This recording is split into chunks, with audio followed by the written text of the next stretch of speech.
오늘은 계시록 4장입니다. 계시록 4장은 요한을 하나님 보좌로 올려가서 보게 하는 장면인데요.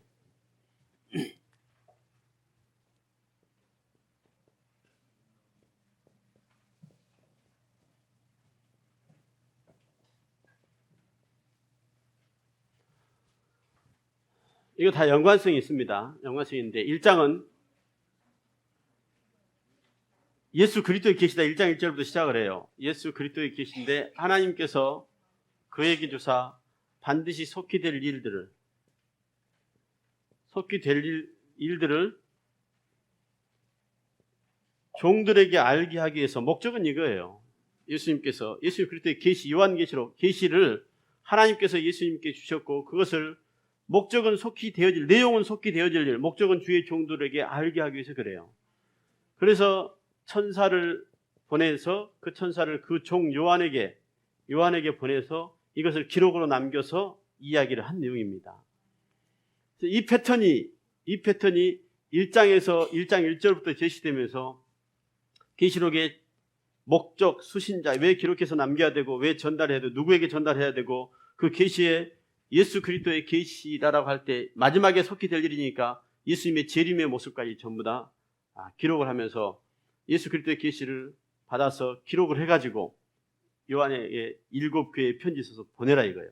그러면서 7표를 오른손에 붙잡고 7 촛대 사이에 다니시면서 역사하시는, 교회 중심으로 주의 종들을 붙잡고 역사하시고 말씀하시는 그 하나님의 계시가 예수님을 통해서 지금 전달되는 이 과정을 1장에 보여줍니다. 그리고 나서 종들에게 보내라고 했기 때문에 종들에게 보내기 위해서 7교회에 기록해서 서머나, 에베소, 서머나, 버가모, 두아디라, 사데, 빌라델피아, 라오디게아 이 7교회로 편지를 써서 보내라고 그랬잖아요. 그래서 7개의 교회 다 한결같이 사자들에게, 주의 종들에게 편지를 써서 에베소 교회 사자에게 이르시되 가라사대, 이렇게 사자들에게 전부 다 보내는 겁니다. 1장에서 얘기한 목적대로 그대로 해요. 그래서 2장과 3장에 소아시 7개에 기록해서 다 보낸 내용입니다. 그리고 이제 오늘 우리가 4장을 살펴볼 것은 무엇인가 그러면, 목사님 혹시 카페를 열어보실 수 있어요? 제가 주일날 오후 설교를 이제 항상 요즘에 계시록을 이제 하고 있는데, 지난주부터 뭘 했는가 그러면, 제가 그림 보여드렸잖아요. 그림. 그것 가지고 지난주에 설교를 했어요. 그림 보여주면서 그림으로 이제 계시록을 설명을 하는 겁니다. 계시록을 그림으로 설명해 주니까 성도들이 눈에 이제 확 들어오는 거예요. 그래서 이제 1장, 2장, 3장, 4장, 5장까지 가는데 딱 1시간, 설교만 딱 1시간 있는 거예요. 4장까지만 그림 설명하고 왜 이 그림이 어떤 그림인가 이렇게 설명할 때, 그렇게 갔어요. 그래서 그것도 이제 22장까지 가다 보면 꽤 시간이 갈 것 같아요. 18장. 없는 것은 내가 그림을 그리지 않았기 때문에 없고, 이제 그 그림들의 배경이 건너뛰는 것은 중요한 어떤 누가 그랬는지는 몰라요. 그냥 그 그림 그리신 분이 어떻게 그 그림들만 그려서 그렇게 놨으니까 뭐 저한테도 없어요. 그건. 그림으로 조금 보시면은 이해하기가 조금 더 편하실 수 있어요. 이제 계시록을 조금 하시는 분들은 그 그림 보는 순간 저거 몇 장 몇 절의 내용이다, 이건 이제 좀 많이 이해하실 거예요.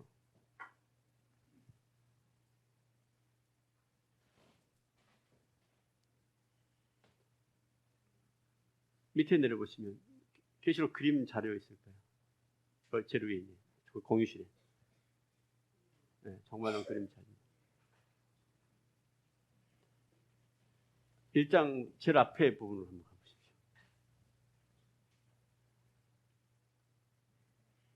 거기 보시면 이제 이게 지금 불 끄면 더 잘 보여요? 불 끄면 주무시기 좋아서. 이게 이제 소아시아 7개 지역이 검게 그려진 부분이. 그러면 이제 요한계시록 1장에 보시면 이 아시아 7교회의 사자들에게 편지를 써라 이거예요. 좀 나아요? 여기도 꾸면 더 나아지나? 네.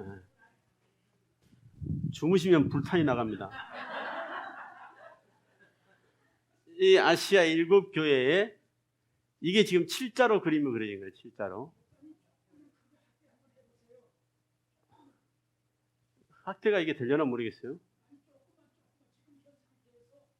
네. 네.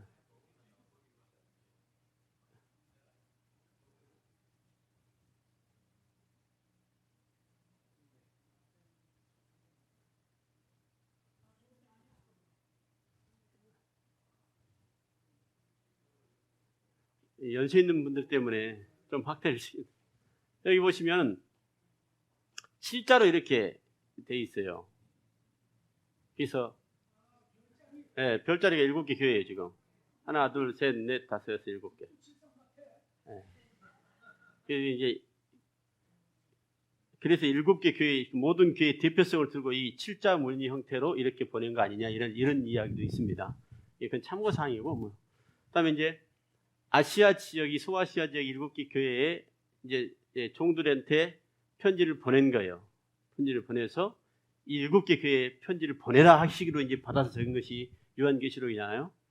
이게 이제 1장의 내용이고 2장, 3장에 이 소아시아 7개 교회에 편지를 써서 이제 보내는 겁니다. 2장과 3장의 내용이에요. 좀 밑으로 한번 내려보실래요? 이제 요한이 반모섬에 있잖아요.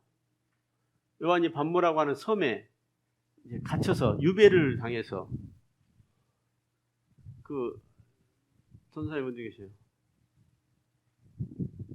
저 에어컨을 바람이 이리오니까 여기 자꾸 이게 소리가 나니까 에어컨을 천장으로 붙여버리든지 좀 했으면 좋겠어요. 위로 그 강제로 돌리면 안 되고 그 옆에 리모컨으로 하셔야 돼요. 리모컨 상하를 위해서 이빨 위로 올리시면 됩니다. 자, 이제 그 요한계시록에 보시면 1장에 보시면은 요한이 반모라고 하는 섬에서 이제 갇혀가지고 그 전승에 의하면 내려오는 그 전설에 의하면은 요한이 그 감옥에 순교해서 이제 잡혀서 순교하게 됐을 때 기름 가마에 튀겨졌다고 그래요. 기름 펄펄 끓는 가마에다가 집어넣어서 튀겼는데 하나님께서 살려내신 거예요. 그래서 이제 반모라고 하는, 지금도 반모섬이 성지순례 가면 있잖아요. 반모라고 하는 섬으로 이제 유배를 당해서 거기에서 이제 주님 사모하고 기다리다가 이제 계시를 받게 됩니다. 다음 장으로 들어가 보시면 이제 이게 1장의 내용이에요. 1장에 보시면은 요한계시록 1장 10절 이야기입니다. 방금 반모섬에 갇힌 것은 9절 이야기고 10절에 보시면 주의 날에 내가 성령에 감동하여 내 뒤에서 나는 나팔 소리 같은 큰 음성을 들으니까 뒤에서 나팔 소리 같은 큰 음성이 나니까 지금 요한이 뒤돌아보고 있는 그런 모습입니다. 그래서 이제 반모섬에서 지금 이제 하나님의 이 계시를 받을 때 큰 음성이 났을 때 뒤를 돌아다보는 이 이제 모습이고, 그다음에 이제 1장 12절에서 몸을 돌이켜서 나더러 말하는 음성을 들어보려고 돌이킬 때에 7 촛대를 보게 됩니다. 요한이 딱 보니까 7 촛대를 보게 되는데 촛대 사이에 인자 같은 이가 이렇게 서 있는데 그 인자 같은 이의 모습이 머리는 털이 발에 끌리는 옷을 입고 가슴에 금띠를 띠고 머리와 털이 흰 양털 같고 눈 같고 그 눈은 불꽃 같고 발은 빛난 주석 같고 막 이제 이렇게 돼 있는 이런 여러분 이 그림은 그냥 상상해서 그린 거니까 대충 그렇다라고 보셔야지 뭐 왜 저러냐는 이러냐는 그렇게 이야기하시면 안 되고 이건 누가 그린지 저도 몰라요. 제가 안 그랬으니까 저한테 뭐라고 하지 마시고 그냥 이렇게 생각됐거니라고 이제 생각만 하시라는 얘기예요. 그 계시록을 이해하는데 조금 좋게요. 그러면 이제 여기 이분은 또 이 사람은 다른 사람이 그린 거예요. 이건 다른 사람이 그린 건데 여기는 진짜 눈이 불꽃 같고 부리부리하게 이렇게 그리는 모습이 나죠. 입에는 이제 검이 나오잖아요. 검. 좌우에 날선 검 말씀이죠. 촛대 사이에 계시니까. 촛대는 계시록 1장 20절에 교회고 손에 7 별을 붙잡고 계신 주의 종들을 붙잡고 계신 그런 모습을 그린 거예요. 요한이 지금 이제 그 발 앞에 엎드리는 모습입니다. 예. 이것이 지금 1장의 이제 내용이에요. 위에도 조금 올려보시면 여기서도 오른손에 보시면은 예, 7별을 이렇게 붙잡고 계시니 여기도 가운데 이제 검이 양날 검이 그려져 있죠. 이렇게 이제 예수님의 이건 재림의 예수님의 모습입니다. 그러니까 초림과는 근본적으로 다르지요. 권세와 능력이 다르고 만왕의 왕으로 오시는 모습이니까 좀 다릅니다. 그리고 이제 다음 장으로 한번 가보시면은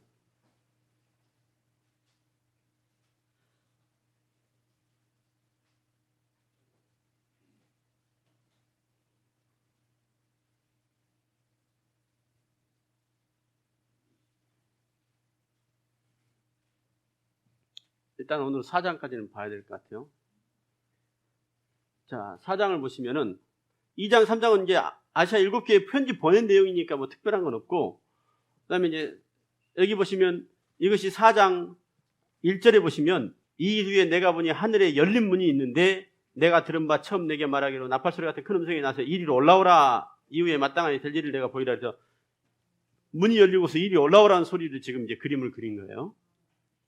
그리고 올라갔더니 하나님 보좌가 보이는 겁니다. 이게 지금 보좌의 모습을 3절부터 쭉 나오죠. 보좌에 벽옥과 홍보석과 같고 무지개가 있어서 보좌에 둘렀고 그 모양이 높아서 이게 지금 이제 그냥 제가 말씀드렸잖아요.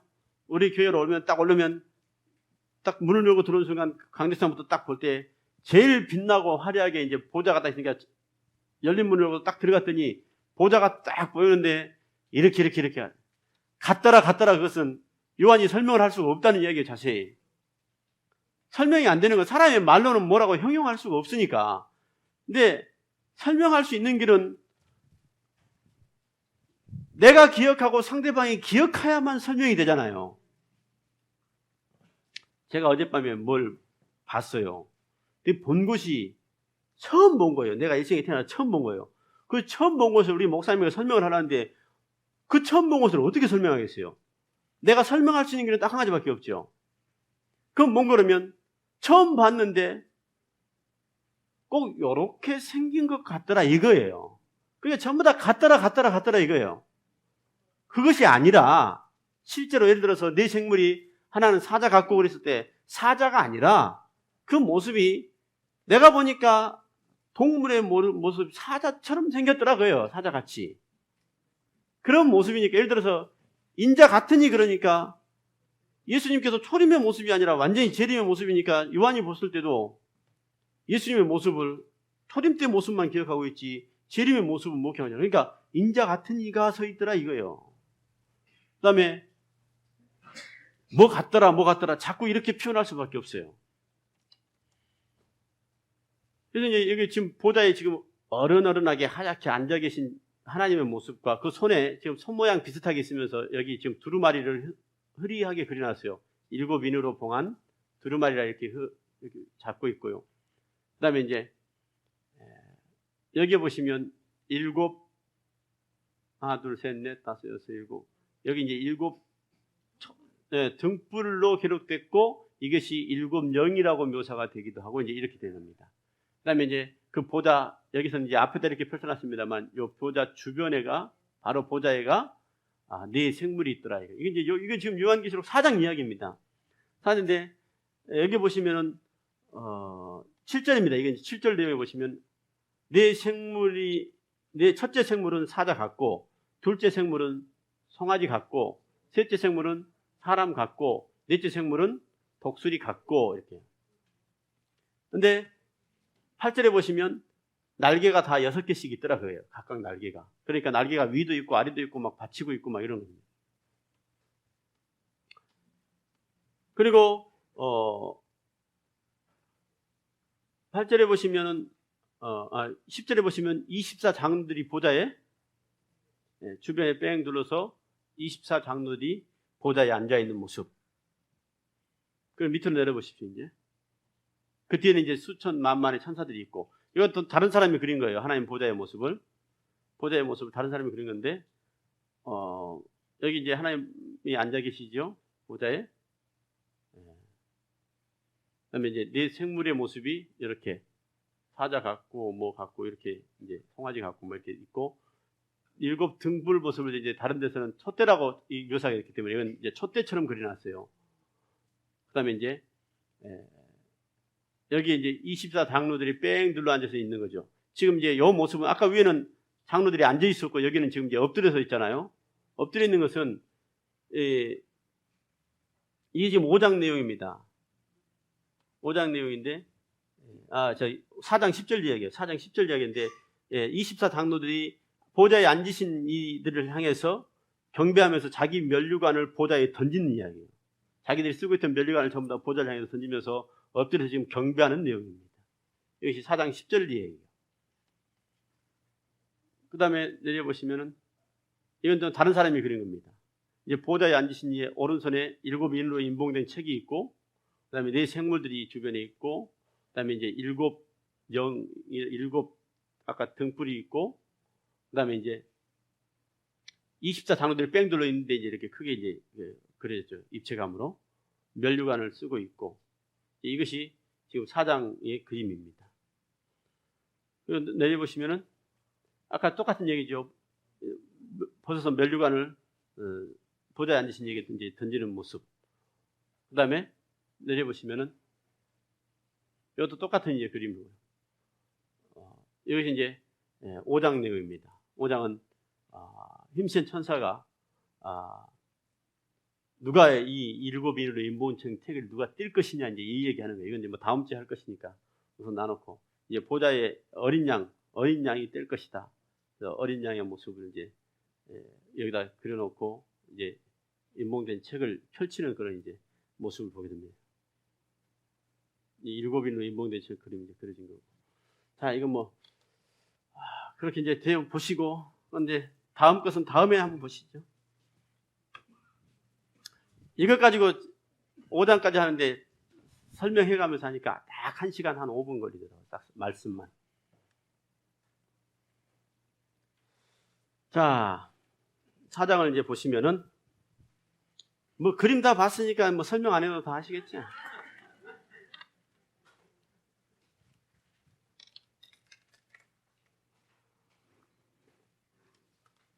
요한이 본 열린 문,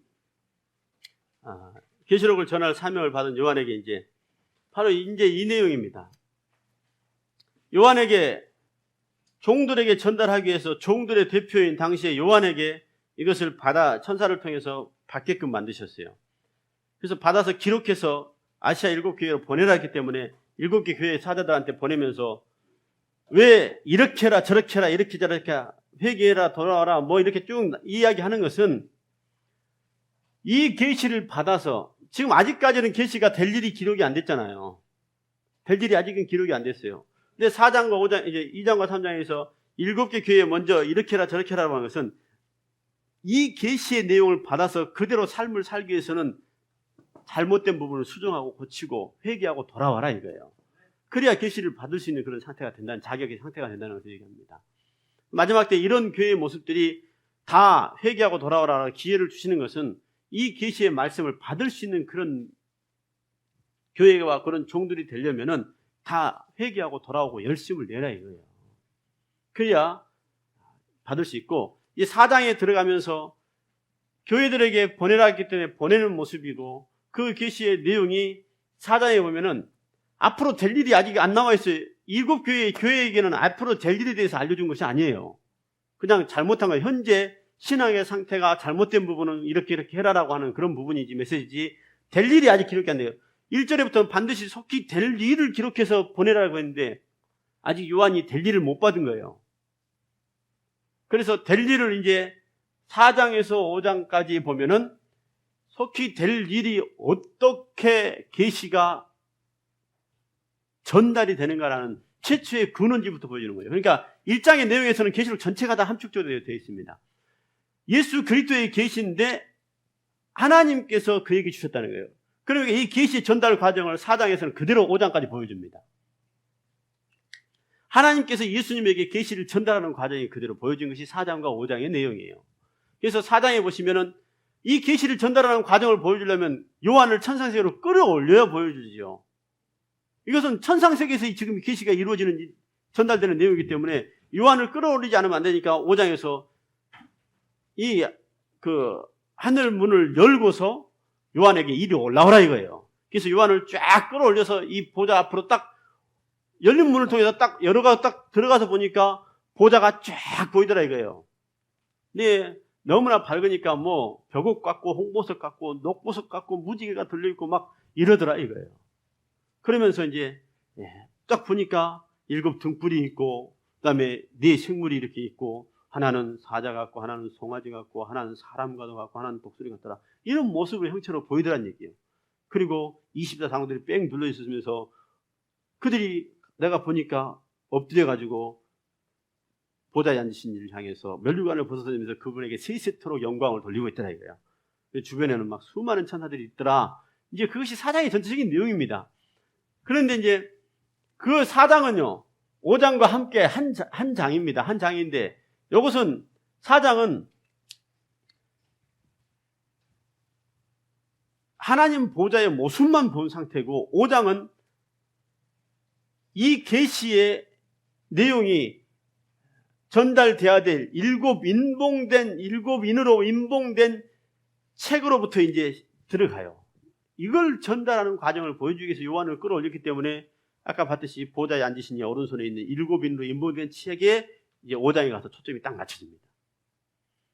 그러기 위해서 올려 보내줬으니까 그걸 봐야지요. 그냥 천국 구경하러 온 게 아니에요. 요한을 천국 구경식 주제라고 끌어올린 게 아니에요. 계시 전달 과정을 알게 해주고 보게 하기 위해서 끌어올렸기 때문에. 그러나 일단 올라가고 보니까 보좌가 이렇게 보이더라 이거예요. 4장의 내용은. 그래서 다음 주, 다다음 주 2주 동안 쉬고 그 다음에 할 때 5장 할 때는 이제 그 계시가 하나님 손에서 오른손에 있더니 어린 양이 그걸 갖다가 이제는 딱 취하려고 하더라, 떼려고 하더라. 이거가 이제 5장의 내용이 됩니다. 그럼 이제 4장을 해석할 때 가장 이제 문제가 되는 것들이 네 생물은 무엇이고 24장로는 무엇이냐. 이제 막 이런 것이 이제 근데 사실 이런 건 논쟁할 대상은 아니에요. 논쟁의 대상은 아니고 그러나 가장 큰 틀에서 예를 들어서 네 생물 그 다음에 7 등불 이것이 또 7 촛대라고 나오기도 하고 그 다음에 7 영이라고 나오기도 합니다. 이게 맞물려 있어요. 그 다음에 24장로 이것이 무엇인가 이런 부분이 이제 서로 조금씩 틀어질 수는 있어요. 틀어질 수 있는데 그러나 여러분 해석할 때 이것이 나쁘게 해석해야 될 일은 없어요. 하나님 보좌 앞에 있는 일인데 이걸 나쁘게 해석할 필요는 없죠. 다 거룩하고 좋은 것으로 해석해야죠. 그 원칙은 이제 그거죠. 그러고 해석하시면서 가장 무난한 해석이 어떤 것인가를 한번 살펴볼 것입니다. 가장 무난한 해석이. 자, 그러나 여기 이제 요한을 끌어올린 이 4장의 내용이 환란전 휴거는 절대 아니에요. 환란전 휴거의 내용이 될 수 있어요. 이게 환란전 휴거를 주장하는 분들은 요한을 끌어올린 것을 환란전 휴거다라고 얘기합니다. 그러나 그냥 환란전 휴거는 전혀 상관없어요.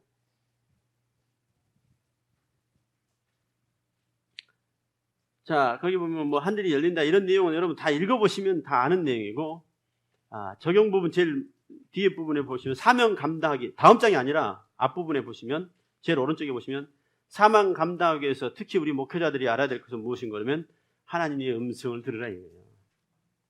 그리고 하나님의 계신 보좌를 바라보는 삶을 살아야 됩니다.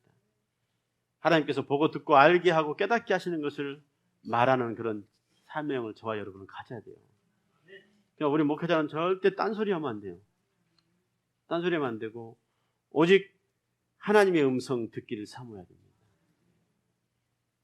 말씀을 통해서 하시는 하나님의 음성을 들으셔야 돼요.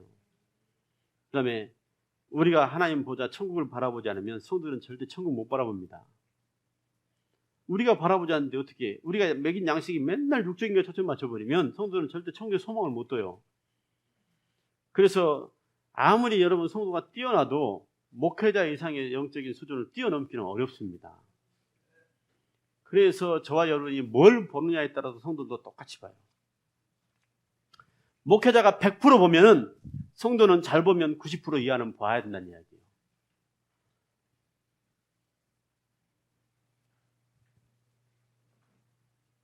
목사님께서 예를 들어서 다들 눈을 깔고 계시니까 보려고 생각합니다. 목사님께서 볼 때 이것이 뭔 색깔이에요?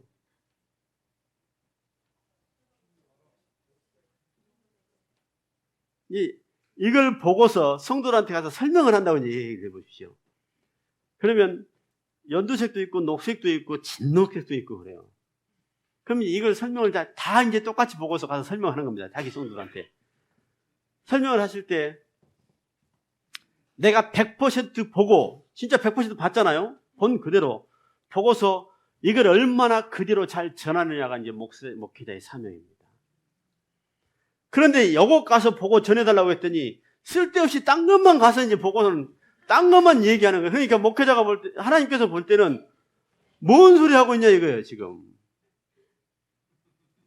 이거 우리 목회자가 이러고 있을 때가 많습니다.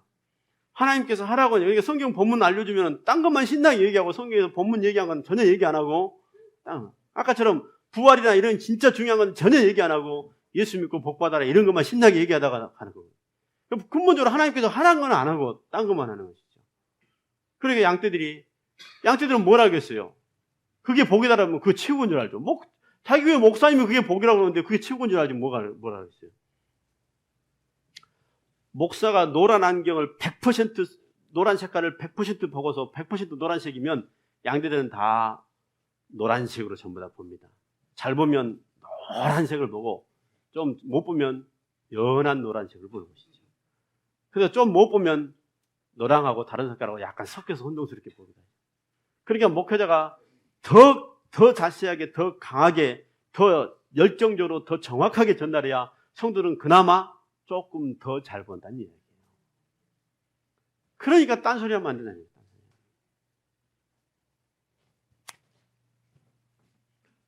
이런 얘기는요, 요한이 지금 봤는데 요한도 처음 보는 것이니까 뭐라고 자세히 설명하기는 어렵지만 뭐 같다라고 설명하면서 이것은요, 해석할 때 두 번째 어떤 의식 구조를 가지고 해석을 하셔야 되는 거면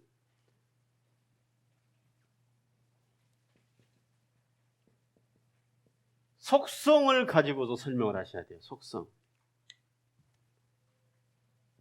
보석 얘기도 마찬가지입니다. 그럼 왜 내 생물이 나오고 24장로는 누구고 홍보석, 녹보석, 백옥, 벽옥 이렇게 나오는 거 일곱 등불은 이런 건 뭐냐 이거예요.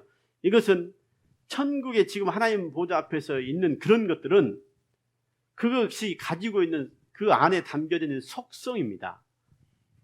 그건 천국에서 하나님과 함께 할 때 하나님 보좌에 있는 그런 천상 세계에 가지고 있는 속성을 보여주는 거예요.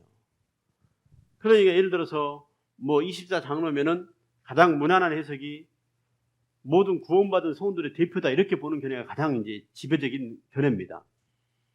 그러면은 그런 이제 어떤 모습이고, 또 보석은 벽옥은 뭐고 홍보석은 뭐고 녹보석은 뭐냐 이거예요. 그러면 그 보석들이 중요한 건 아니에요. 자꾸 보석에다 초점 맞추면 안 돼요.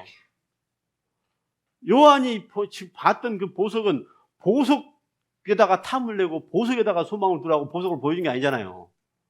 그러니까 목회자가 잘못 전달하면은 우리는 보석을 가져야 된다 막 이런 거에다 초점 맞추면 안 된다는 얘기예요. 문제는 보석을 보여주기 위해서 올린 게 아니니까요. 근본적인 핵심은 보석이 아니잖아요. 보석이 뭐다고 너무 치중해서 거기에 설명하려고 애쓸 필요도 없어요, 사실은요. 그러나 그걸 보여준 것은 뭐예요?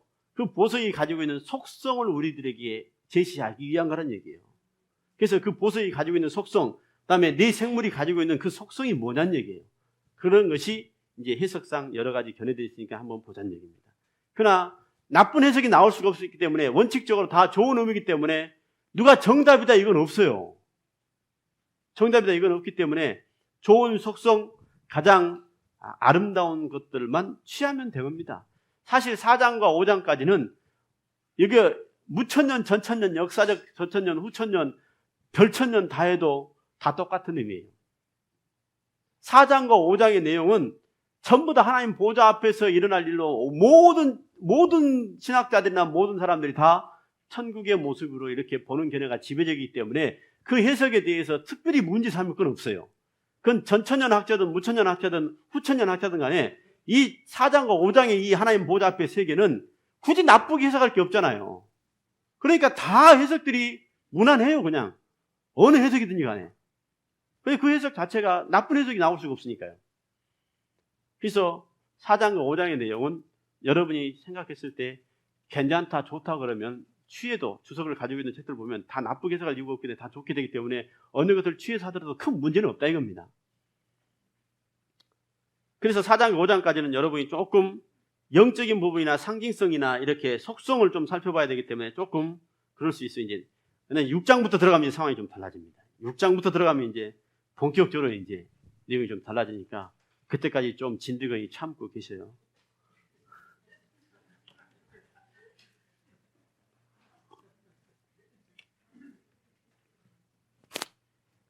마태복음 13장 13절에 17절을 보시면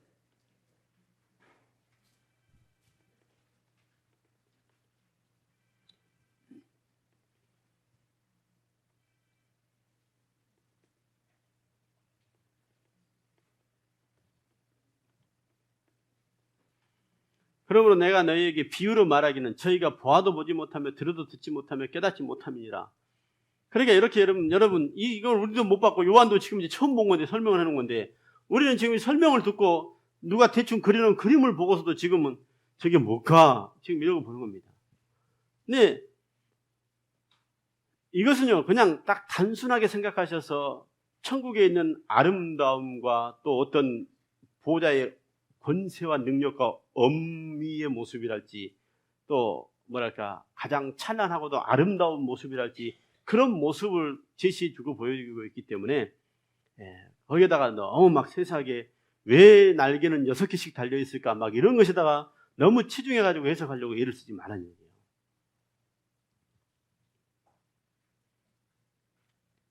그래서 여러분 이사야 예언이 저에게 이루었나니 너희가 듣긴 들어도 깨닫지 못하고 보기는 보아도 알지 못함이라. 이 백성의 마음이 완악해서 귀는 듣기에 둔하고 눈은 감았으니 이는 눈으로 보고 귀로 듣고 마음으로 깨달아 돌이켜 내게 고침을 받을까 두려워합니다 이거예요.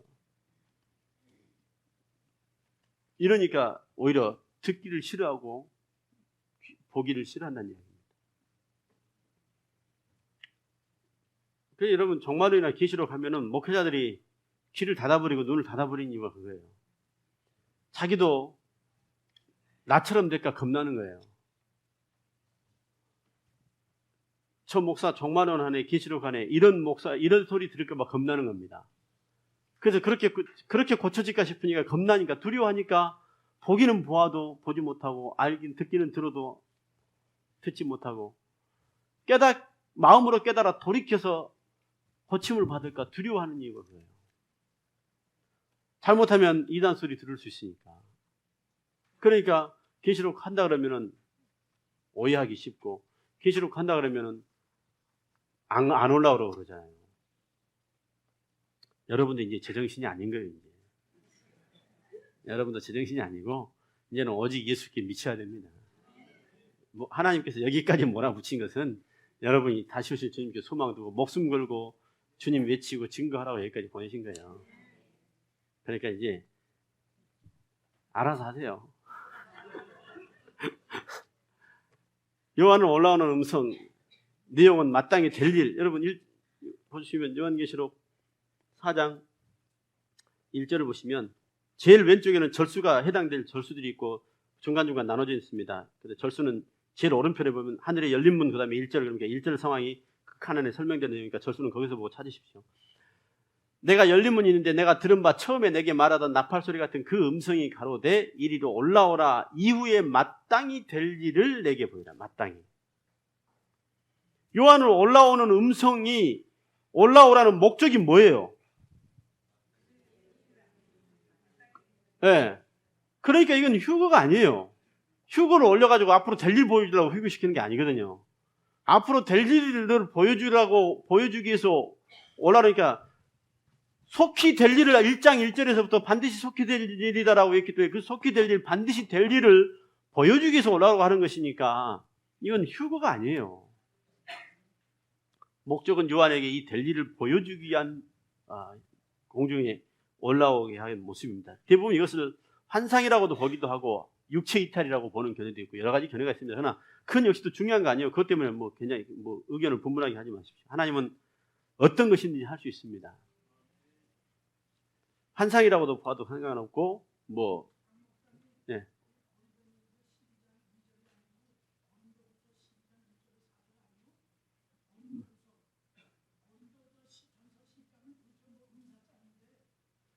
그 성경 구절이 내가 이 앞뒤 제일 뒤에 부분만 나놓고 앞에 부분은 옛날에 처음 했을 때 했던 거라 성경 구절이 제가 지금 뭐 때문에 써놨는지를 제가 잘 모르겠어요.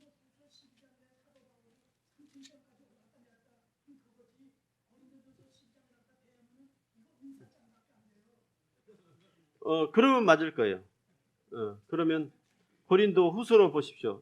고린도 후서 맞네요. 고린도 후서로 보시는 게 맞겠네요.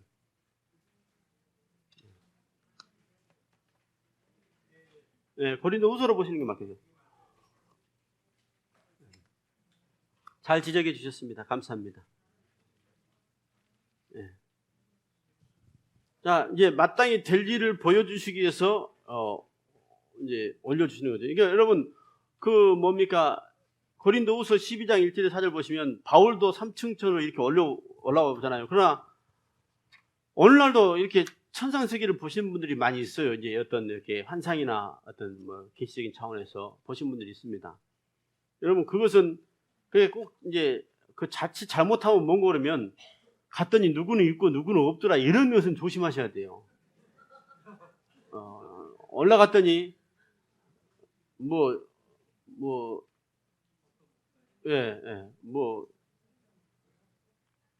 유명한 우리나라 목사님이 거기에서 매를 맞고 있더라 이런 얘기 하시는 거 있고 자꾸 그러는 것은 조심하셔야 돼요.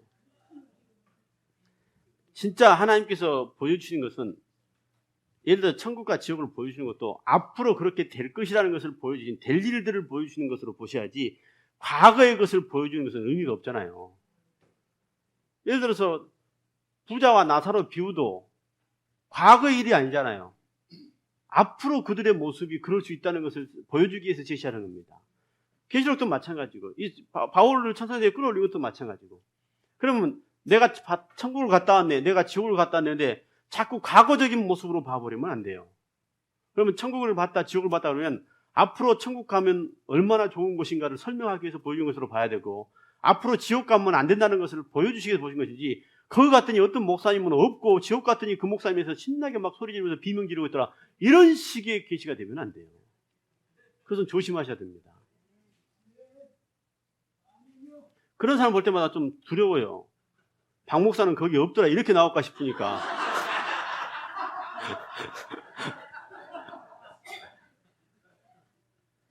그래서 그런 계시를 보시거들랑 앞으로 될 일 차원으로 보셔야 돼요. 될 일. 그래서 마땅이라는 말은요. 옆에 보시면 3번에 마땅히 확실성입니다. 마땅히. 종말의 계시가 정말 확실하다는 말씀이에요. 그 다음에 또 한 가지는 당위성입니다. 종말에 되어질 일들은 진짜로 정확하고 정의롭고 바르고 당연한 말이다. 그 말이에요. 당연한 말씀입니다. 그러니까 여러분 어떤 분들은 착각하는 게 뭔가 그러면 자비의 하나님이 사랑의 하나님이 무슨 세상을 막 불로 심판하고 끝내냐 막 이렇게 얘기하는데 그게 아니에요. 이 7 나팔로 세상을 재앙으로 끝낼 것은 정확하게 마땅한 말입니다. 당연한 말이에요. 그걸 인정하지 않으면 성경을 인정할 수가 없죠. 성경은 예를 들어 베드로후서도 안 그래요. 베드로후서도 마지막 불타버리기까지 간수하고 보존하신 바가 됐다라고 얘기하는데 그런데 그런 일이 없다 그러면 안 되죠. 그래서 우리가 왜 이거 깨어 있어야 되는가 부분입니다. 요한을 이렇게 올라오라고 해서 이거 보여주신 것은 앞으로 이렇게 되어질 일들을 마땅히 될 일을 보여준 거기 때문에 주의 종들은 마땅히 될 일을 알고 보기 위해서는 깨어 있어야 돼요. 그런데 성경은 깨어 있는 방법을 제시하기 위해서 뭘 제시했어요? 징조를 알려주는 것이 바로 그 이유입니다. 여러분 마태복음 24장을 보시면 뭔 그러면 마태복음 24장 22절과 24절에 보시면 여러분으로 깨어 있으라 그러므로 예비하고 있으라 이 두 가지거든요. 여러분 깨어 있고 예비할 수 있는 길이 성경에서 마태복음 24장에 뭡니까? 징조밖에 없어요. 징조밖에 깨어있을 길이 없어요. 여러분 징조 못 보면 준비 못합니다. 예를 들어서 그래서 마태복음 24장에서 주의 임하심과 세상 끝날에는 무슨 징조가 있을까 할 때 이렇게 쭉 얘기를 해줬어요. 예수님께서 보라 내가 너에게 미리 말했다. 25절에 가서 내가 너에게 분명히 미리 말했다 겁니다. 그래서 30절에서 32절 이하에 쭉 보시면 이런 일이 일어난 것을 보거든 그랬어요. 보란 얘기예요. 그러면 징조를 못 보면 왜 못 깨느냐? 예를 들어서 적그리스도가 등장했다라고 마태복음 24장 15절 말씀처럼 다니엘서 9장 27절 말씀처럼 미운 물건이 날개를 지어서 섰어요. 데살로니가 2장 3절 4절 말씀처럼 하나님의 성전에 앉아서 자기를 보여 하나님이라 그때입니다. 그럴 때 적그리스도 등장하는 것을 만약에 못 보면 어떻게 돼요? 재림 준비를 전혀 못하게 됩니다. 징조를 못하면 깨어있기 못하고 징조를 못하면 예비하고 준비를 못해요. 신앙 자체가 그렇게 되어집니다. 그러면 여러분도 보십시오. 주님 오시다가 징조상 보면 아주 가까웠다고 얘기합니다. 그러나 징조를 못 보면요. 오기는 뭐라 이렇게 되어져요. 그러나 먼 계시록을 잘 몰라도요. 주의 종들 가운데 세상 돌아가는 모습 보면 말세는 말세고 주님 오실 때 다르다. 이렇게 얘기하는 것은 징조를 알지도 못하면서 징조를 그나마 조금 보는 견해가 있기 때문에 그래요. 계시록을 몰라도. 그러나 여러분 징조를 못 보면 절대 못 깨어 있어요. 나중에 적그리스도 등장해 보십시오. 적그리스도 등장 못 보면 징조의 핵심 가운데 핵이 적그리스도 등장입니다. 근데 그 징조의 핵심 가운데 가장 중요한 핵이 적그리스도 등장이에요. 적그리스도 등장 못 보면 어떻게 돼요? 주님 오는 것이 개념이 없다는 얘기예요. 깨어있지 못하다는 얘기입니다. 주님 재림에 대해서 전혀 준비를 안 해요. 그러나 만약에 적그리스도 등장을 보는 정도는 어떻게 돼요? 주님 오실 때가 다 됐다고 긴장하고서 이제는 깨어야 된다, 준비해야 된다, 혹은 떠나야 된다 이렇게까지 나올 정도로 준비하고 예비하게 됩니다. 그래서 여러분 이 징조가 아무것도 아니 같지만요. 이 징조 못 보면 재림을 전혀 예비하지도 못하고 깨어있지도 못하게 돼요. 그래서 이사야서 42장 18절에 제가 말씀드렸잖아요. 누가 소경이냐 누가 귀머거리냐 그래요. 내 종들이 아니냐. 누가 그러면 내 종들이나 내 사자같이 내가 쓰시려고 택한 종들이나 내가 하나님 말씀을 알려줘서 그들에게 증거하게끔 할 그런 주의 종들 사자 같은 사람들이 눈먼 소경이고 귀먹은 장님이 아니지. 귀머거리면 누가 앞으로 되어질 장래일을 누가 알게 해주겠냐 그래요. 그러니까 마태복음 24장에 뭐라 그래요? 바리새인들 서기관들 해요. 소경이 소경을 인도하는데 이렇게 나오는 겁니다. 앞으로 되어질 일들을 모르는데 자기도 소유하면서 성도를 들고 어디로 가요? 배나 더 지옥 자식을 만들게 되어진다는 얘기예요. 온 천하를 돌아다니면서 교인 하나 얻었는데 교인 하나 얻으니까 저보다 더 배나 지옥 자식을 만든다 이렇게 얘기했어요. 이것이 오늘날 우리의 모습이 아닌가를 점검하셔야 돼요. 주의 종들이요 재림에 대해 관심이 없고 재림 모르면요 성도들 있고 전부 다 멸망길로 가요. 소경이 어느 구멍으로 빠진지도 모르고 자기도 못 빠진지도 모르고 성도를 그리 싹 끌고 들어가요. 그러므로 계시록은요 앞으로 반드시 될 일이고 속히 될 일이고 당연히 될 일임을 잊지 말아야 합니다. 이거 안 된다라고 하면 거짓말이에요. 이건 사기꾼입니다. 사기꾼, 직권남용. 예. 이건 진짜 종들의 자격이 없는 거예요. 그 다음에 2절에 3절 하늘 보좌의 모습을 보시면 성령이 감동된 요한입니다. 하늘 보좌를 보려고 내가 곧 성령에 감동하였더니 보라 하늘의 보좌를 베풀었고 그랬어요. 그러므로 성경은요 하나님의 감동으로 됐습니다. 제가 제일 오른편에 써놨죠. 모든 성경은 하나님의 감동으로 돼서 디모데후서 3장 6절에 보면 또 베드로서 1장 20절에 21절에 보시면 말씀은 성령의 감동으로 기록됐기 때문에 사설하게 풀거나 하지 말아라라고 얘기했어요. 여러분 우리가 성경 말씀을 사설하게 풀 때 얼마나 많은지 몰라요.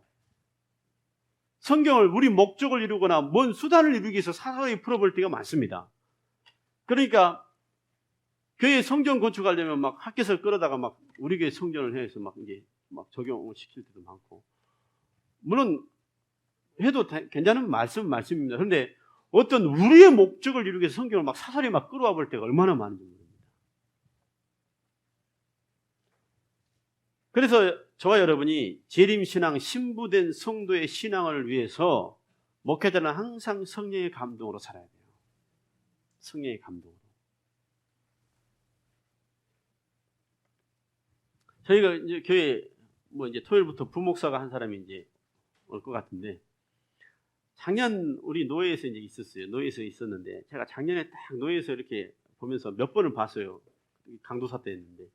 근데 마음에 들었어요. 얼굴 딱 한번 보는데, 착하게 생겼다. 같이 한번 살겠으면 좋겠다. 그런데 같은 노예 안에 다른 교회 부교육자로 있으니까 제가 차마 전화를 할 수가 없잖아요. 근데 지지난주에 어떤 여자 노예 전도사님이 한 분이 오셨어요.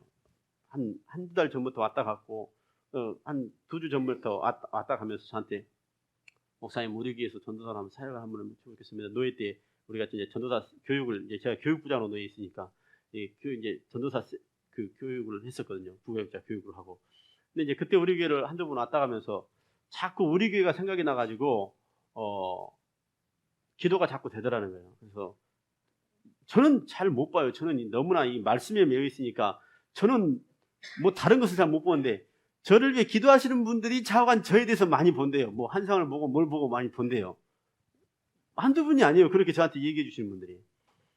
그러니까 여러분이 저를 건드리면 안 돼요. 저는 이제 워낙 말씀에 이제 목숨을 걸고 있으니까. 근데 이제 그 전도사도 이제 기도 생활을 좀 한다 그러더라고요. 기도팀도 이끌고 있고. 그런데 이제 기도하는 가운데 저에 대해서 하나님께서 보여주신 것이 있더라고요. 그래서 선교수들을 쫙 이제 기도하는 가운데 선교수들을 딱 하는데 저에게 보여주신 것도 있더라고요. 그래서 이 목사님이 하나님께서 범상치 않게 쓰시나 보다, 자기 스스로 이제 그렇게 생각을 했다 그러더라고요. 그래서 우리 교회에 와서 같이 이제 사역을 좀 해보고 싶다라고 왔어요. 근데 제가 그럼 일주일간 우리 기도해 봅시다 하는데 마음이 싹 그렇게 그냥 와닿지가 않았어요. 왜냐하면 제가 정해놓은 게 우리 교회 여자 전도사님이 한 분 있기 때문에 남자 전도사가 한 분 와가지고 교회를 그래서 1년 전부터 우리가 부교육자 이렇게 광고를 냈어요. 계속 우리 교단 신학교에다가 내고. 근데 안 와요. 안 오고 연락도 안 오고. 근데 1년 전부터 그 강도사가 참 착하게 보이고 괜찮아서 한번 같이 했으면 좋겠다 했는데, 차마 같은 노예 부교육자로 있는데 거기다 전화해가지고 오라 그럴 수도 없고 그것도 전화할 수도 없잖아요. 그래서 몇 번 마음이 왔는데 제가 어떻게 할 수 있냐, 이게 더 이상 못한다라고 이제 말하는데, 그러자 이제 며칠 전에 한번 마음이 왔어요.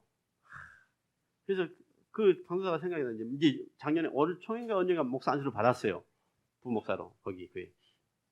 마음이 너무나 막 왔어요. 와서 모르겠다, 한번 전화 한번 해보자. 뭐 주변에 동기들이나 후배 중에 전도사 가운데 쓸만한 전도사 있으면 좀 소개시켜달라고 일단 전화 한번 해보자고 전화를 했어요. 전화를 해가지고, 혹시 목사님 주변에 좋은 동기나 후배들 혹시 있으면 교육전도사 좀 쓰려고 하는데 좀 있느냐라고 물어보면서, 내가 이제 넌지시 지금 그 우리 교회 노예 소속된 그 교회에서 뭔 부서를 맡아서 일을 하느냐라고 얘기했더니 대뜸 하는 말이 6월 28일 날 사임했습니다. 딱 그러는 거예요. 6월 28일 날. 그러니까 정확하게 딱 시기가 딱 맞물렸죠. 그래서 그럼 무조건 우리 교회로 와라. 일단 나하고 상담 좀 하자. 나하고 대화자. 그래서 주일날 왔어요. 그래서 예배 드리고 나하고 이제 얘기 쭉 했어요. 하면서 나는 일단 무조건 당신을 오케이 하고 내가 쓸 테니까, 잘 몰라요. 교회에 대해서. 거기 에서도 이제 그렇게 뭐 제대로 사역을 안 해봐가지고 모르는데, 차관 나는 하나님께서 내 마음에 들었으니까 나 만난 것도 복이라고 생각하고 무조건 와라. 와가지고 처음부터 다시 한번 한다고 생각하고 내가 하나하나 가르칠 테니까 나중에 후회 안 할 거다. 무조건 와라. 그리고 이제 얘기를 했어요. 그래서 모르겠어요. 이제 그런데 그럼에도 불구하고 당신도 일주일에 기도해라. 나는 무조건 오케이 사인을 내렸다. 그러니까 네가 기도해가지고 네가 오기 싫으면 오지 말고 오고 싶으면 와라. 대신에 오면은 나한테 철저하게 훈련받고 진짜로 한번 멋있게 사역할 수 있는 그런 주의 종으로 함께할 각오하고서 와라. 그랬더니 쭉 얘기를 했더니 토요일 날 오겠습니다라고 이제 얘기했는데, 몰라요. 이제 일주일 상간 동안에 그가 안 오면 안 오는 것이고. 목회자들은 이 영적인 감각이 있잖아요. 성령의 감동이 있습니다. 그 감동하심을 따라서, 물론 말씀대로 해야 되죠. 말씀대로 해야 되지만 성령의 감동하심이 있으면 그 감동하심을 쫓아가셔야 돼요. 그래서 하나님께서 역사하시는 사역을 경험을 하고 체험을 하셔야죠. 성령의 감동된 요한, 그러니까 앞으로 되어질 일들을 보여주는 것도 마찬가지예요. 앞으로 될 일을 보는 것도요, 성령의 감동으로 보셔야 돼요. 그래서 하루에 한 번 정도 신문을 보시고, 국제면도 보시고, 인터넷상에 들어가서 국제신문을 한번 쫙 훑어보시고서, 하나님 징조가 어디까지 왔습니까? 좀 저런 보게 하옵소서라고 딱 훑어보시면은 성경대로 어떻게 돌아가고 있는가 막 여기 보여요.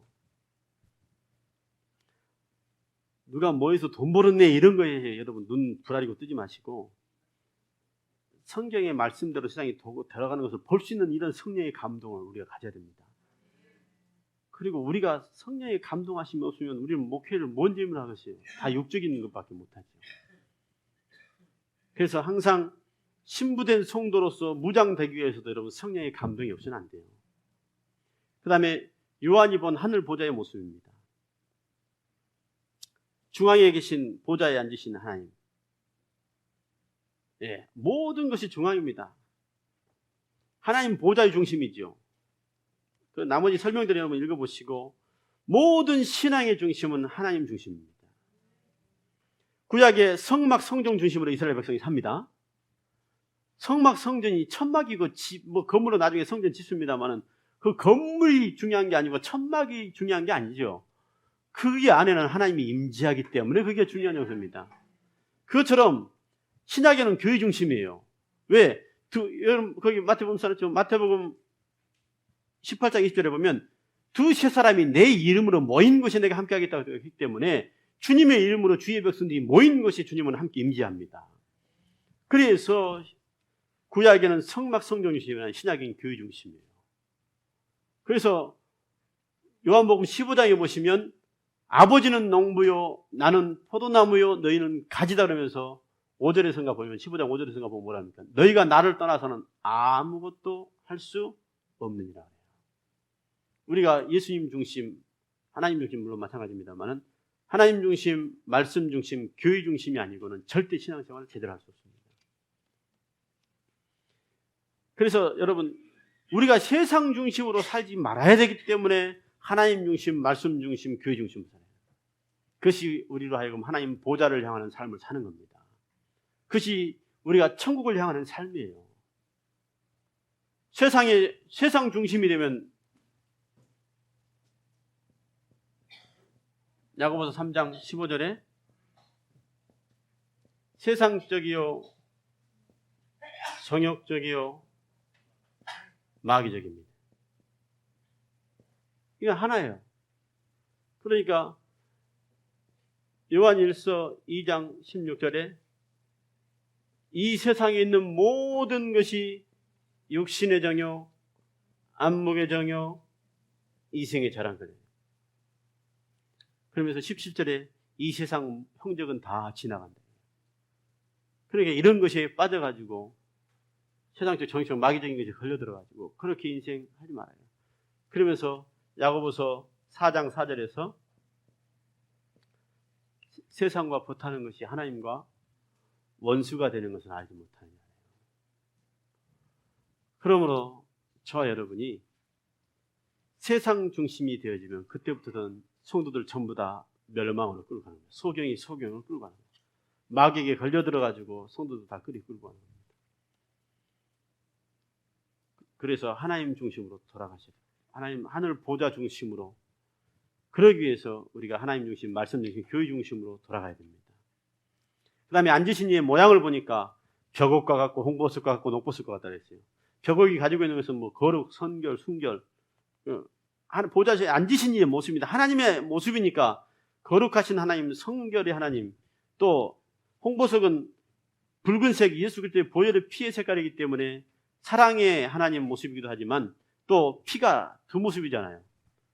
예수님이 흘리신 피는 보혈의 피지만 심판하기 위해서 흘리신 이 피는 심판의 피입니다. 그래서 하나님은 두 모습이죠. 공의의 하나님이기도 하지만 사랑의 하나님이기도 하고 사랑의 하나님이기도 하지만 공의의 하나님이기도 합니다.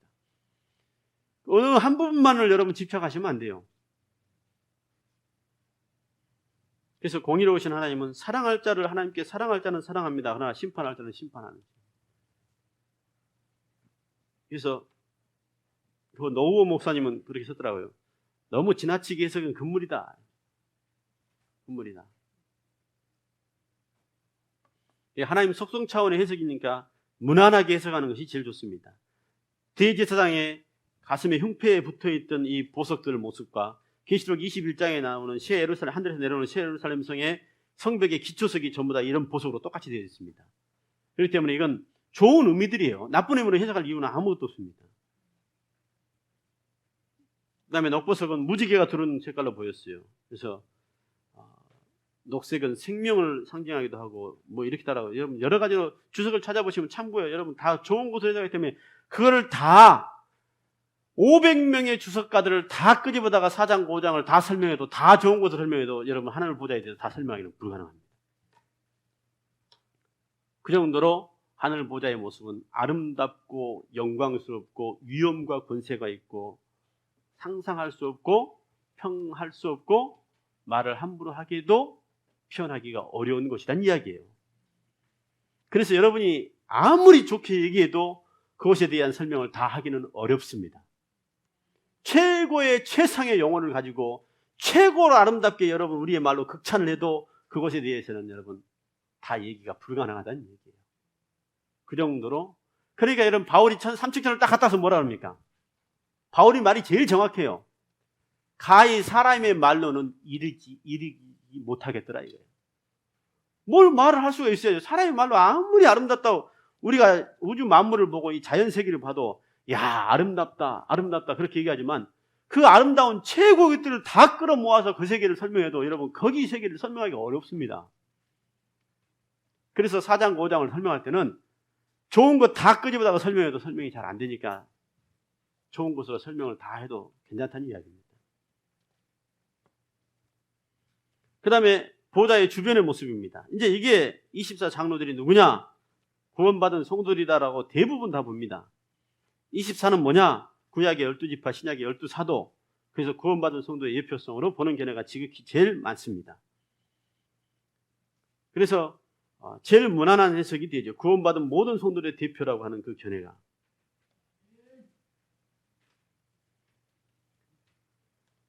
그래서 제가 그 적용 부분에 하나님 자녀된 권세를 잃지 말아라. 권세.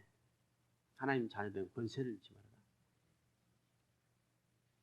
저와 여러분이 받은 권세는 요한복음 1장 12절에 영접한 자 없고 그를 믿는 한 자녀가 되는 권세를 줬다고 하는데 저와 여러분이 받은 권세는요 대단한 권세인데 이 왕자들로 권세가 높아졌는데도 불구하고 거짓골을 하고 살아가는 이 모습이 오늘날 크리스찬의 모습이 많습니다. 마귀가 놓은 달콤한 거 하나에 걸려들어가지고 거지 같은 인생을 살아갈 때가 많아요. 마귀가 놓은 세상적이고 정욕적이고 마귀적인 거, 이거 달콤한 건 물질과 달콤한 건 세상 하나 놓으니까 그냥 그거 좋은 줄 알고 헬렐리하고 따라가는 이 모습이 오늘날 크리스찬들이 얼마나 많으냐는 얘기예요. 하나님의 자녀된 권세를 다 잃어버리고 살죠. 구원받은 성도의 그 모습이 보좌에 둘러앉아 있습니다. 예수님 바로 옆에. 근데 그들이 쓴 면류관은요, 우리가 생각한 면류관이 아니라 왕관입니다. 원어에는 왕관으로 나와 있어요. 상급의 면류관이 아니라 왕관으로, 왕들이 쓰는 왕관으로 나와요. 스테파노스로. 면류관이 아니라 그 디아데마처럼. 그러니까 우리가 하나님 자녀들이니까 왕 노릇하게 되면 천년왕국 가서도, 천국 가서도 마찬가지고 천사하고는 근본적으로 달라져요. 그러면 우리가 받은 신분이 어떠냐는 얘기예요. 마귀에게 질질 끌려다녀서는 안 되는 상황이죠. 마귀에게 종노릇하면, 죄의 종노릇하면 안 된다는 이야기입니다. 그래서 여러분 드라마나 영화를 보면 멋있는 사람들이 있잖아요. 이거 줄 테니까 나하고 타협하려고 했을 때 무슨 소리냐, 나를 차라리 죽여라 그럴 정도로 죽더라도 하나님 자녀된 이 권세와 신분을 잃지 말아야지, 비굴하게 그냥 세상 것에 그래 그러자라고 바꿔치기 하지 말라는 얘기예요. 저와 여러분이 목회자가 됐으면 목회자의 이 신분은 하나님께서 우리에게 어마어마하게 준 엄청난 축복 아닙니까? 이거 지키기 위해서 이거 여러분 헐겁게 생각하지 마시고 가치없게 생각하시면 안 되죠. 우리가 주의 종이 됐다는 것은 때로는 힘들고 어렵고 고독하고 가슴 아플 때도 많습니다만, 그럼에도 불구하고 우리가 주의 종이 됐다는 것은요, 이것은 우리가 목숨 걸 만한 가치가 능히 있는 겁니다. 그래서 24장로들이 흰옷을 입었다라고 할 때 이건 여러분 흰옷 입은 모습들을 이 오른편에 보시면은 첫째 부활자들과 신부들이 입는 옷도 마찬가지고 빛나고 깨끗한 세마포도 마찬가지고 계시록 15장에 보면 천사도 맑고 빛난 세마포를 입고 이 장로들도 24장로들도 이 흰옷을 입었다라고 하는 것은 가장 거룩함의 모습입니다. 때묻지 않고 가장 거룩하고 가장 순결한 모습이죠. 그 다음에 다음으로 넘어가 보시면은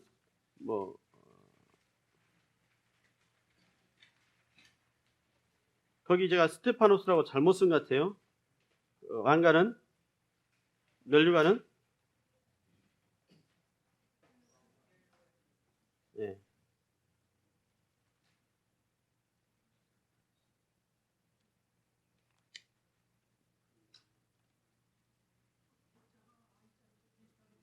네, 아니 그게 아니라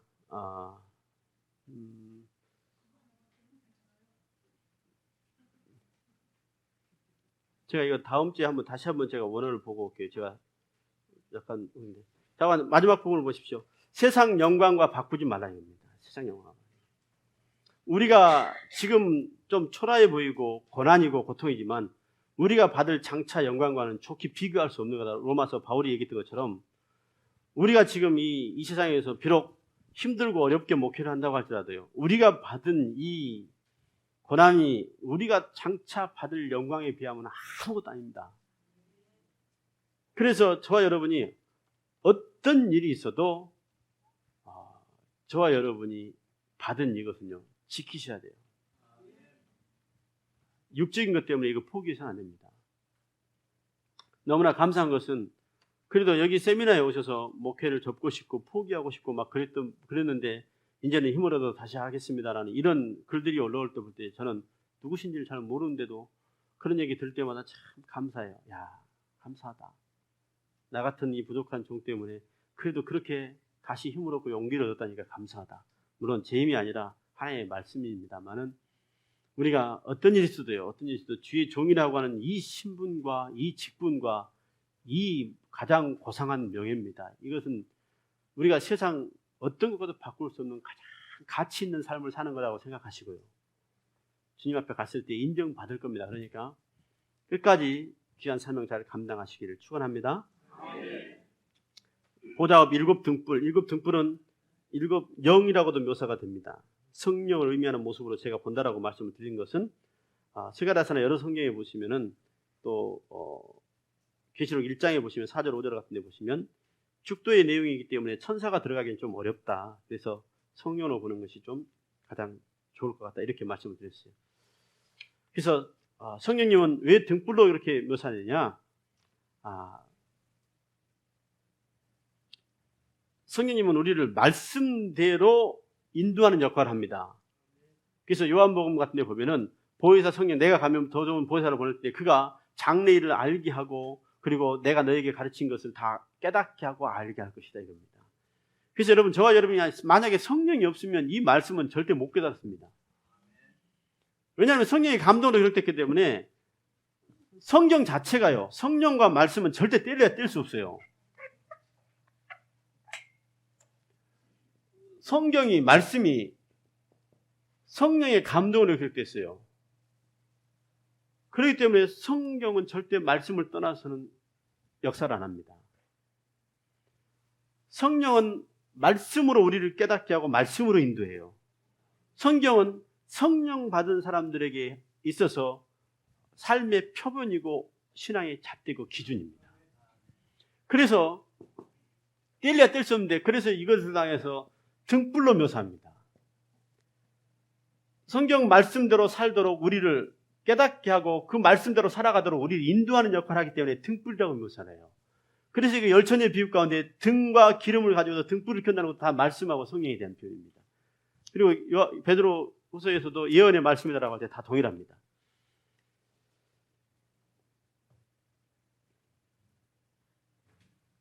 그래서 7 등불, 마치 우리를 감찰하시는 성령님의 모습으로도 묘사를 되어볼 수가 있습니다. 감찰을 할 때 여러분, 성령은 하나님의 깊은 것이라도 통달한다는 것처럼 성령을 통해서 하나님의 깊은 것을 깨닫고 알기도 하고, 그 다음에 히브리서 4장 12절 보면 말씀도 감찰한다고 그래요. 너희 마음, 하나님의 말씀은 좌우에 날선 어떤 검보다 너희 마음과 생각을 감찰하시나니, 그런 용어를 씁니다. 그럴 때 말씀이 감찰하는 이유는 말씀이 우리 안에 들어왔을 때 그 말씀이 우리를 하여금 깨닫게 하고 작용하고 역사하는 성령의 역사가 필요하기 때문이에요. 그래서 우리를 깨닫게 하고 분별하게 하는데, 역시 성령의 역사와 말씀의 역사는 동일한 역사입니다. 그래서 성령은 우리로 하여금, 그러니까 에베소서 6장에 보면 전신갑주를 입으라 할 때 공격용 무기인 성령의 검 곧 하나님의 말씀이다라고 동일한 표현을 쓰는 겁니다. 말씀대로 우리가 살면서 항상 하나님을 향해 나아가도록 밝은 빛을 비추는 성막 안의 촛대와 같이 하나님 보좌를 향하고 말씀대로 살아가도록 끊임없이 우리를 인도하고 역사하는 성령님의 모습을 등불로 묘사를 한 것이고, 일곱 영이다라고 묘사를 했습니다. 그 다음에 보좌 앞 유리바다 같은 모습을, 보좌 앞에 유리바다 같은 모습. 하나님 보좌 앞에 그 맑고 깨끗하고 아름다움의 극치의 모습으로 이렇게 묘사하는 경우가 대부분 많더라고요. 그래서 그런지 계시록 15장 2절에 4절 보시면은 내가 보니 불이 섞인 유리바다가 나와요. 불이 섞인 유리바다 같은 것이 있고, 짐승과 우상의 그 이름에 이기고 벗어난 자들이 유리바닷가에 서서 하나님의 검은 거를 가지고 하나님의 종 모세의 어린 양의 노래. 그러니까 이것은 계시록 15장은 지금 이제 공중으로 올라간 상태로 봐야 되만 좀 좋겠다, 이런 해석을 합니다. 휴거돼서 올라갔을 때의 모습으로 보는 것이 좀 해석이 좋을까. 이게 예비처냐 아니면 휴거된 상태, 이렇게 보는 견해가 분분합니다. 근데 이제 불이 섞인 유리바다라 했으니까 지금 4장에서는 하나님 보좌 앞에 유리바다의 모습을 얘기했거든요. 여러분, 공중으로 올라갔을 때 지금 세상이 불타고 있는 그 모습이 마치 불바다를 내려다보고 있는 그런 모습으로 번역이 되기 때문에 계시록 15장의 이 부분은 지금 휴거된 상태가 아닌가, 이렇게 보는 견해가 좀 더 나을 것 같아요. 그 다음에 제가 이제 적용 부분에 가서 거기에 오른쪽에 보시면 하나님 앞에 투명한 자가 아름다운 성도이다, 제가 이렇게 한번 해석을 해봤어요. 이건 적용 부분입니다. 하나님 앞에 감추어진 것은 여러분 좋지 않습니다. 예를 들어 보면 하나님 앞에 감추는 건 다 문제되지요. 아간도 감췄다가 문제되잖아요. 아나니아와 삽비라도 감췄다가 문제되잖아요. 그러나 삭개오 같은 인물은 예수님 영접하자마자 막 드러내버리잖아요. 내가 토색한 것이 있으면 네 배나 갚겠습니다. 내가 가난한 자들을 절반을 떼서 가난에 나눠주겠습니다. 얼른 자기 자신을 토해내는 것이 오히려 주님께는 인정받습니다. 그러나 바리새인과 서기관들 보십시오. 겉에는 안 그런 것처럼 하지만 속에다 가득 감춰있는 그 모습은 주님께서 제일 싫어하는 모습이에요. 그래서 적어도 오늘날 목회자가 이 인정을 받으려면, 성도들한테도 인정을 받아야 됩니다. 하나님께도 인정받아야 되지만 목회자가 성도들한테 인정받으려면 조금 투명해야 돼요. 목회도 투명하게 하십시오. 아멘 잘 안 나올 줄 알았어요. 목회도 여러분 투명하게 하시는 게 좋아요. 성도들이 봤을 때 우리 목사님이 재정을 다 가져와서 어디다가 쓰는가, 이렇게 불투명하게 하지 말고 성도들한테 투명하게 그냥 해주셔야 돼요. 저희 교회 같은 경우는 매월 첫째 주 주일날 전달의 헌금 수입 및 지출 내역을 전부 다 성도들 삽지에다 끼워서 딱 내버려버립니다.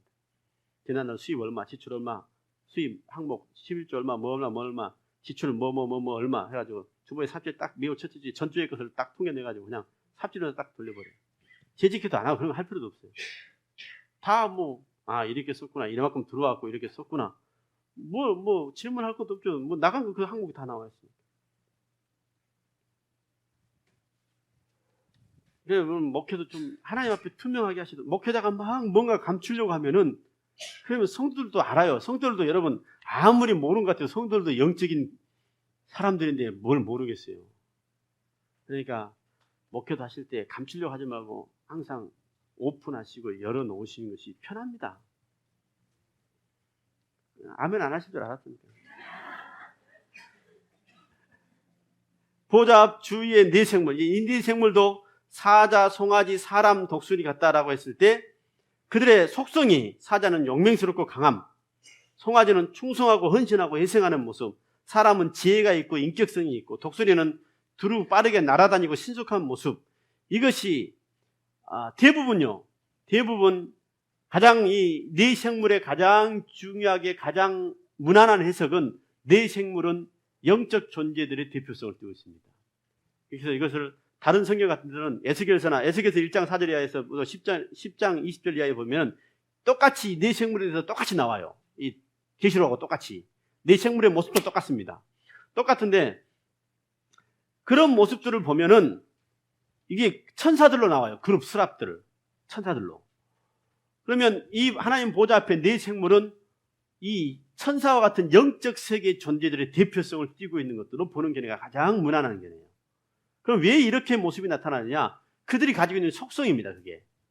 그러니까 천사들이 하는 모습이 이렇게 때로는 사자와 같이 영맹스럽고 강한 모습. 그러니까 미가엘 군장 같은 경우는 군대 장관이잖아요. 천사들 가운데 군대 장관이잖아요. 그러니까 싸움에 능하지요. 그는. 그 다음에 송아지는 충성, 헌신, 희생 이런 모습. 하나님 말씀에 어떤 일이 있어도 그 말씀대로 이행하고 순종하는 그런 모습. 그러나 사람과 같다고 하는 것은 사람처럼 그들도 인격이 있습니다. 인격이 있고 또 지혜가 있어요. 그리고 독수리처럼 날아다니고 신속한 모습이고. 그래서 그런 모습을 묘사하고 있기 때문에 네 생물의 모습이 있는 거라고 대부분 지배적으로 그렇게 봅니다. 그게 가장 무난한 해석이에요. 그래서 네 생물이 하는 일 거기에 쭉 이렇게 써놨습니다. 참고하시기 바랍니다. 그 다음에 하나님을 향한 경배의 모습. 그 다음에 거기에 네 생물이 경배하는 모습이 나오는데 그건 다 이제 읽어보시면 아시는 내용이고 24장로들도 마찬가지로 경배하는 모습. 자, 이건 여러분 다 읽어보시면 다 아는 내용이니까 제가 5장까지는 이렇게 갈 수밖에 없어요.